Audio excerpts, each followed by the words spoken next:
హరే కృష్ణ. నేను ఈ టెంపుల్కి రావడం ఇదే ఫస్ట్ టైం అండ్ ఈ టెంపుల్ వాతావరణం ఇదంతా కూడా చాలా పీస్ఫుల్గా ఉంది అండ్ ఆల్సో ఇక్కడ పీపుల్ కూడా receiving and everything it's very good and పూజా విధానం కానీ అండ్ హారతి అవన్నీ కూడా చాలా బాగున్నాయి. మీకు పీస్ఫుల్గా ఉండడానికి and from all the negative vibes వాటి నుంచి రావడానికి you can visit the temple. Hare Krishna. ఇక్కడికి వచ్చాక రాధాకృష్ణుని చూసాక I was like overwhelm like anything.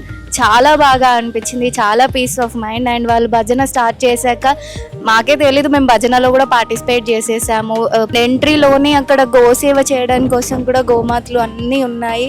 రాగానే చాలా ప్లెజెంట్గా అనిపించింది, అవి చూడగానే మనసుకి హాయిగా అనిపించింది, లైక్ కృష్ణ వైబ్స్ లాగా అనిపించింది.